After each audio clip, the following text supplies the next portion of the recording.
This is Darren, age 6. This is Kimberly, age 8. This is Cliffy, age 7 3/4. These children and others like them will try to make you understand what they're talking about on Child's Play. And here is the host of Child's Play, Bill Cullen.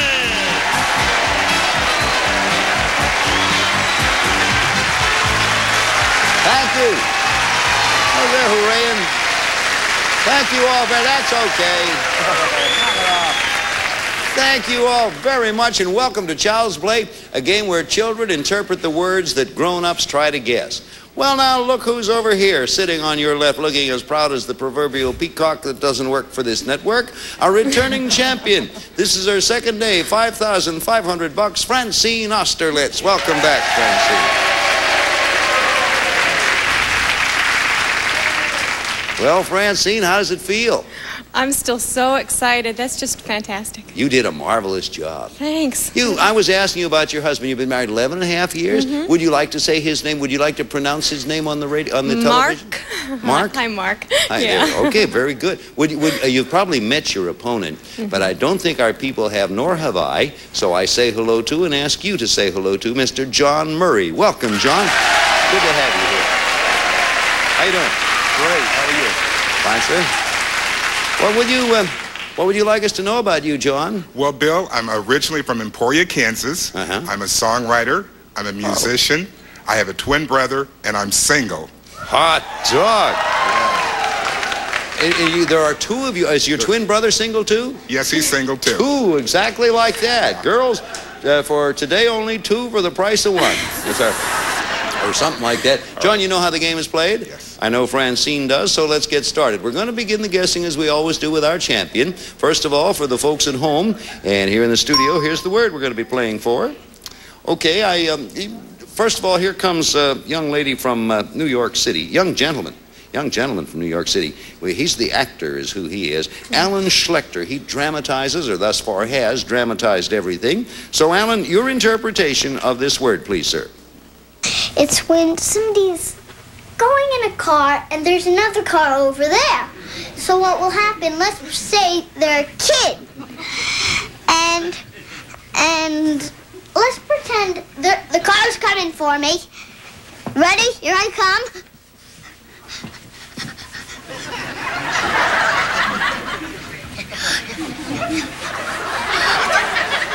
You ready? I'm about to step on the pedal. And that was Alan Schlechter's description of this word. I remind you, my usual admonition, this is a child's definition of the word. You've been pulling them out of the air so far, Francine. Let me see what you do with that. What do you think the word is? I know he's going to have a crash.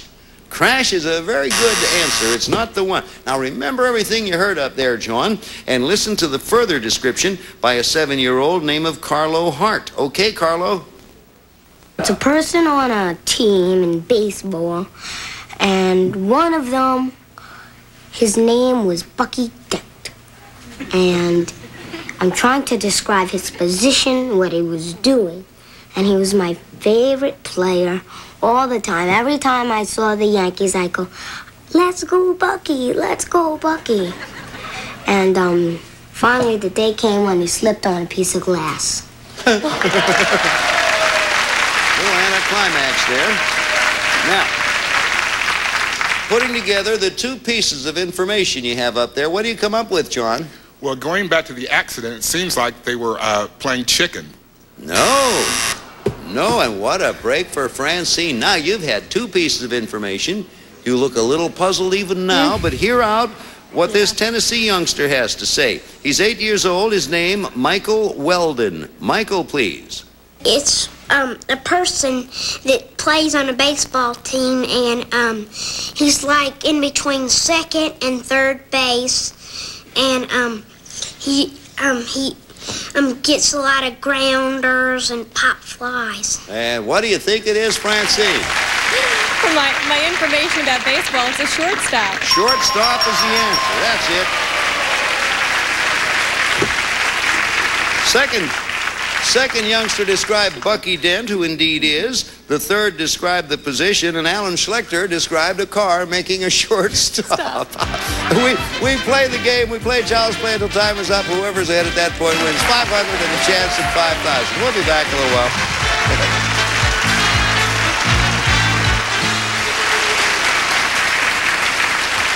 So the score, 1 for Francine. John has not scored yet. Let's get set for a new word, and this time we're going to begin with you, John. Now, show the audience the word you're playing for.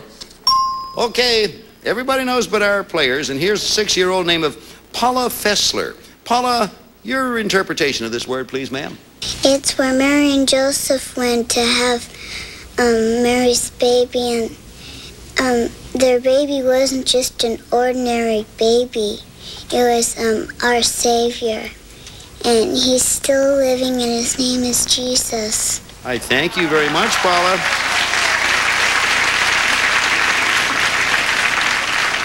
What say you, John? I think they're talking about Bethlehem. Bethlehem is an excellent guess, but again, I remind you, they're children doing the describing. So we're over to you, Francine. Another description of the same word, a 7-year-old name of Adrian Loeb. Adrian, if you would. The place is in Africa, and it's near Israel, and it's a place where King Pharaoh was, and Joseph, and more guys. And when his brothers came along, Joseph's, and when he gave them corn, he told them that he had to pay, now do you know what it is? I don't know,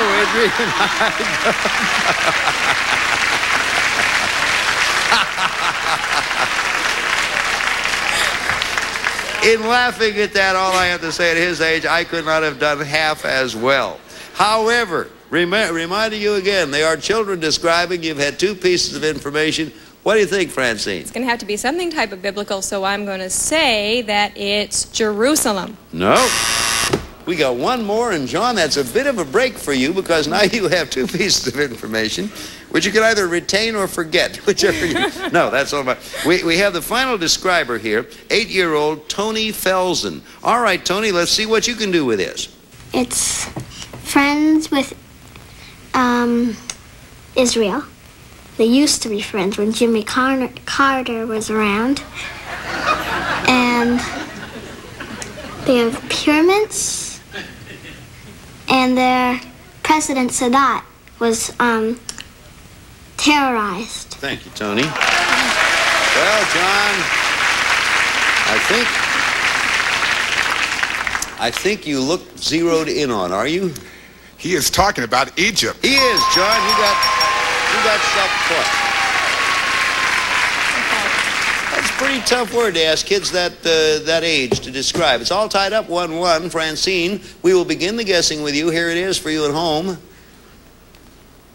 There's the word up there. And here's one of our regulars. He's an 8-and-a-half-year-old named of Brock Lunsford. So, Brock, whenever you're ready, we are. My sister used to do this to me when I was 3. Geez. She used to take me. See, I was 3, so I didn't know what I was doing. She used to take me, and she'd take me in her room, and she'd put my hair in ponytails, and she'd put me in a dress. One time we went to a store, and she had me all dressed up like this. And everybody was going around saying, "Oh, what a cute little girl."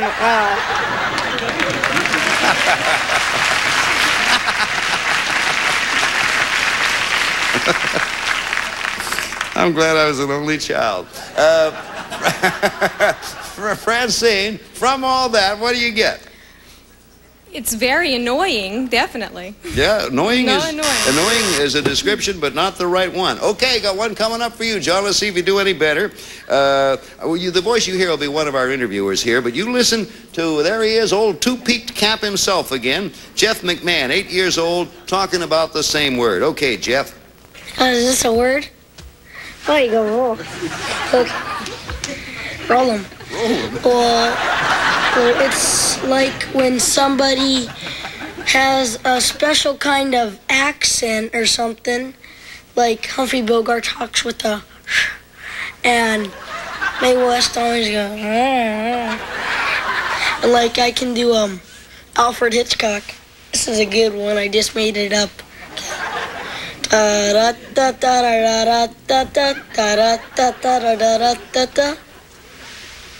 Good evening, ladies and gentlemen, and welcome to Oops Oops Presents. We will scare the whoopee out of you. Very good. When did you start learning to do that? Alfred Hitchcock? Today. Jeff McMahon. I take pride in pointing to the fact that we're developing some very fine talent on this program. I don't know what it did for you, John, but what do you think we're looking for word-wise? I think they're pretending. Pretending is a good answer, but not what we're looking for. Okay, now, here comes the third and final description. Here is Jennifer Inskeep, age 7, who has her own way of defining this word. Jennifer? It's another word for impression, and this is my impression for Humphrey Bogart. Frankly, Scarlett, I don't give a care.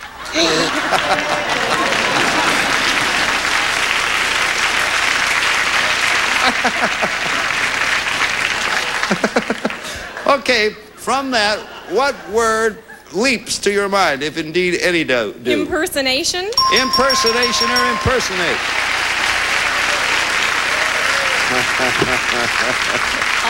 Just a little correction here.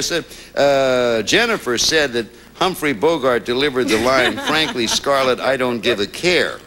There are two corrections there. What he didn't give was not a care. It was something else, which was rather risque at the time. And it was not Humphrey Bogart who read that line, but it was Franklin Pangborn, as we all know.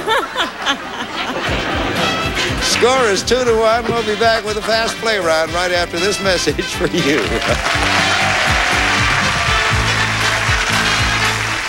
Just to take a moment to save the hundreds of people throughout the country who, when they catch a person in a mistake, write letters immediately, and because postage is so expensive, to save you the money that it costs now to write a letter. We know, of course, that line, frankly, Scarlett, I don't give a care, was not delivered by Franklin Pangborn. Anyone who's been anywhere knows it was Misha Auer. Now on with a bit here.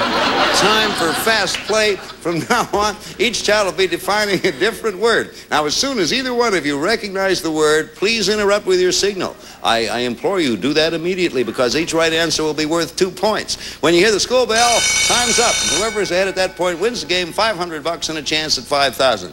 2 for Francine. John has 1. John, this is catch-up time indeed. Ready to interrupt. Here with the first word, Jessica Porton. Jessica. Well, if you were very sick, but you couldn't go to school, so you had to have like a home teacher, a teacher for your house. Yes, Francine. Tutor? Tutor, correct answer. That's it. 4-1. Next word. Described for us by Jeffrey Burks. Jeffrey? At McDonald's, they have a regular size, and sometimes it has pickles, and it has... John? Hamburger. Right, John. 2 points for you. Score 4-3. Here he is, a fellow with a familiar name, and he might look familiar. His name, Kareem Abdul-Jabbar. Kareem. You'd find it in a zoo, and it hops. Yes, John. Kangaroo. Kangaroo, right. You're ahead. 5-4. A very fine describer with this one. His name is Justin Lunan Pack. Justin.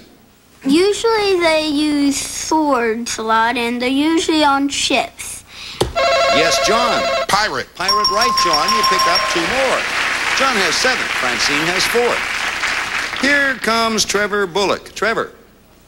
It's something that people take pictures with, and they...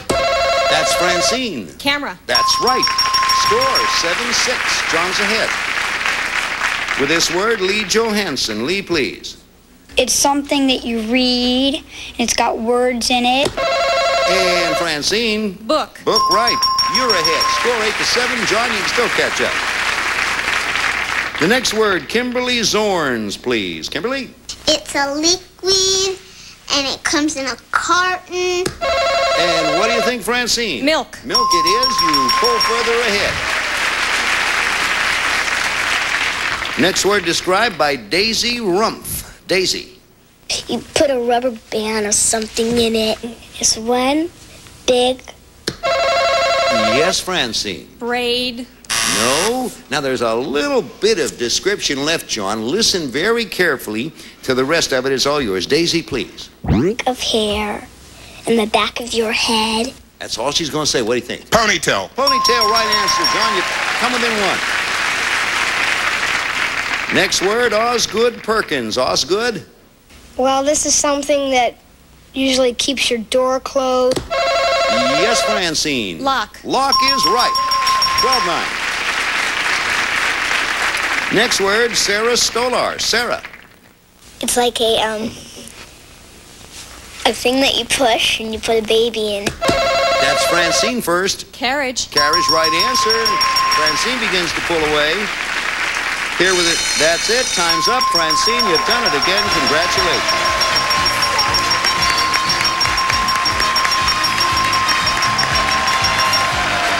Congratulations. You did it twice in a row. You're getting the hang of it. You got a very good opponent over there. I want to thank you, John Murray, for playing brilliantly and well. And My pleasure. I say this not to make you feel better, because it probably doesn't make you feel any better, but so many times it's the luck of the draw and where you start and things like that. My pleasure. We have some nice gifts for you. Thank you, John, for doing this. Yeah, twin brother. Well, you got the $500 added to the $55. You now have $6,000 of your very own. That's a lot of buckaroos. We'll be back with a triple play game and a chance at $5,000 right after this word for you. Please stay around. Ready now? Oh, already. Played well.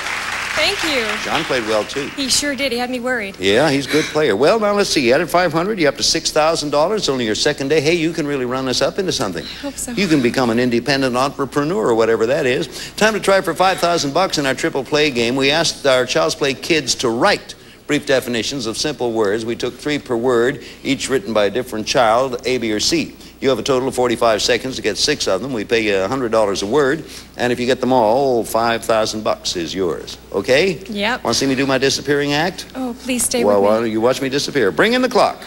There I go. I'm gone. Now, the clock will begin when you tell me where you want to start, and not until then. Good luck. I hope you do it again. Thanks. A. A place in Washington, D.C. B. A house where president... White House. C. Correct. A cup of clay you put coffee in Mug. it. A. Correct. White bird of peace. Dove. B. Correct. B, please. Someone tells a secret of someone else's. Tattler. C.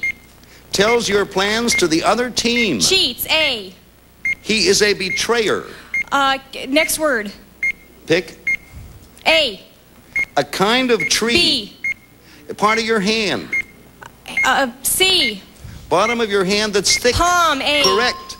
A, please. Someone who saves people in Hero. trouble. C. Correct. C, please. A restaurant where you get a good matzo ball soup. Jewish restaurant. A deli. Well, you almost did Deli. it. Delicatessen is what we were looking for. The last one you never got a shot at. The one you missed, he is a betrayer, tells the other teams your secrets. Traitor is what we were looking for. You pick up another 5 for 5 right answers. Not bad. You have $6,500, and you'll be invited back here next time to see if you can't do well, okay? We'll be back here in just a moment. Right now, we have our usual word for you. We got Francine Austerlitz with $6,500. Your husband must be very proud of you, boy. You're going to help carry the load. We invite you back next time. I hope you'll come back, will you? Certainly, I'll be here. I would die if you would say no. If you like kids, you'll love Child's Play. Goodbye. See you next time. There's only that one special person that can help you ring in the new year. It's Dick. This will be a good one to watch. And we've got him. It's the New Year's Eve $100,000 Pyramid Marathon. We have a firm resolve to give tons of money away. Yes! With 10 hours of your favorite New Year's Eve host, Dick Clark. This will be a first. Ding in the new year with Dick on the New Year's Eve $100,000 Pyramid Marathon. Monday starting at noon, 11 Central, only on GSN.